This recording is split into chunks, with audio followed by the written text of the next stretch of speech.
Hello, my name is Dr. Jessica Lindsay, and I am the Assistant Professor of Clarinet at University of North Carolina, Charlotte. And today I am going to be performing for you the All-District and All-State Etude for this year, number 4 in F major from the Artistic Studies for the Clarinet, Book 1 from the French School. The book is edited by David Height and is published by Southern Music Company. And we are directed to start at measure 33 at the A tempo.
Hello, my name is Dr. Jessica Lindsay, and I am the Assistant Professor of Clarinet at University of North Carolina at Charlotte. I'm here to talk to you today about practicing and performing the All-District Etude and the All-State Etude for this year, which is number 4 in F major from the Artistic Studies for the Clarinet, Book 1 from the French School. So when we're working on this etude for our audition, we're directed to begin at measure 33 at the A tempo. And there's a couple things about that measure in particular that I want to remind you about. The first thing is that we really need to use our low F fingering with our left pinky. This is the one we normally use over here, but we want to use this one because the second note of the etude is an A flat, and we need to alternate our pinkies and use our right pinky for the A flat. So left pinky for the F, right pinky for the A flat. The other thing about this measure is that all the A's are flat in this measure, even if some of them are not marked. We're staying in F minor for just a little while there, so we want to make sure we play A flats all throughout the first measure. The next thing that I want to talk to you about is working on making sure you're rhythmically accurate with your tied notes. So to practice that, we're going to eliminate the tie or re-articulate the tie. I'll show you what that sounds like in measure 33 in just the first measure.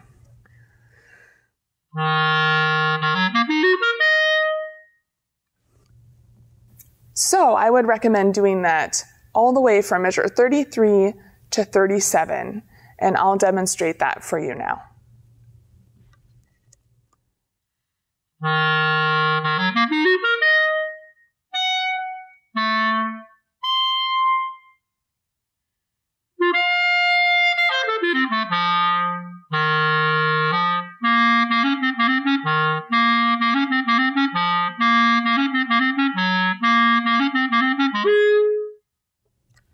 I ended on the first two notes, the grace note and the first note of measure 38.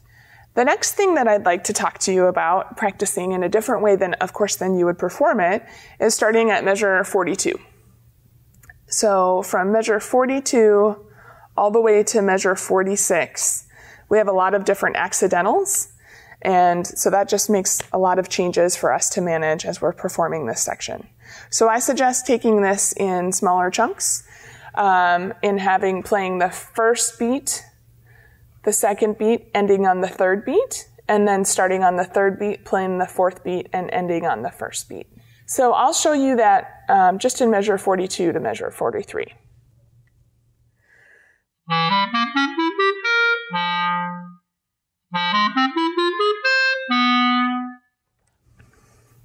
In a second, I'll play through the whole section like that, but I want to show you one other special thing in measure 45, which is a different fingering for the high F, which is the last eighth note of the measure.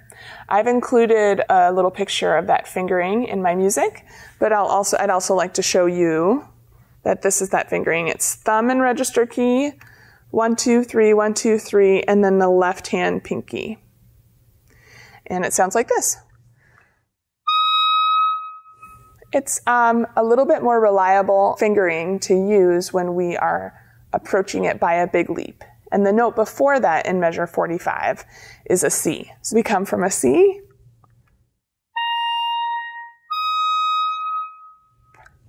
and when you're practicing your F major arpeggio for your all-state scales, you should use that same fingering. So let me take a moment and play for you measures 43 through measures 46 in the way that I played measure 42 for you, in a way to practice it.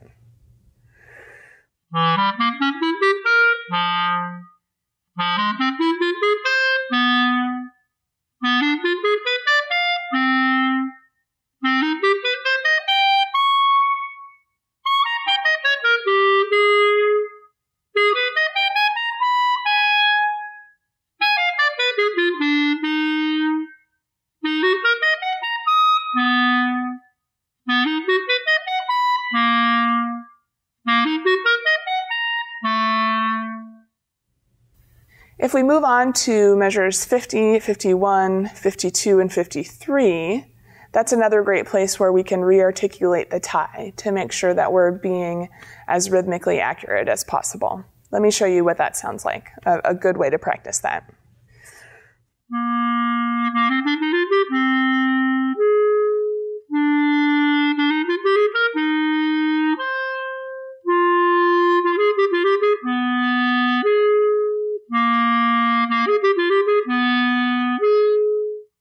We can also practice measure 54 and measure 55 in that same way.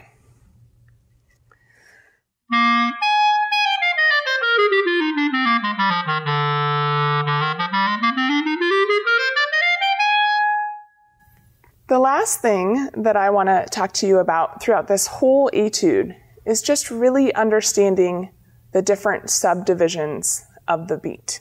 In the first opening measures, maybe the first 5 or 6 measures, the composer uses a lot of sextuplets, so 6 notes per beat. Starting in measure 41, he predominantly uses 16th notes, so a different subdivision of the beat. I think it's really important to understand those two different subdivisions, and while counting and singing and clapping is really helpful, sometimes I like to assign specific words to subdivisions of the beat. For example, in measure 33, the sextuplet, I would think about using the words, follow the yellow brick road.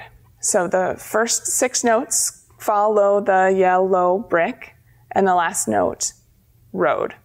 If I just play beat 2 of measure 1 into beat 3, you will be able to hear that subdivision. And you can use that continually to help you understand how to perform the sextuplets. For example, in measure 38, you can just say that over and over. Follow the yellow brick, follow the yellow brick, follow the yellow brick, follow the yellow brick road.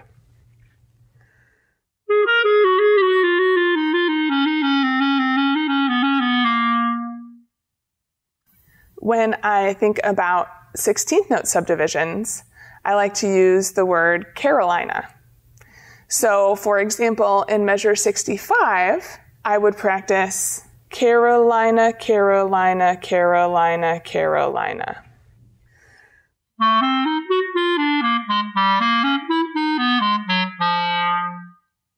Speaking of measure 65, so I would like to show you another way to practice measure 65, 66, 67, and 68.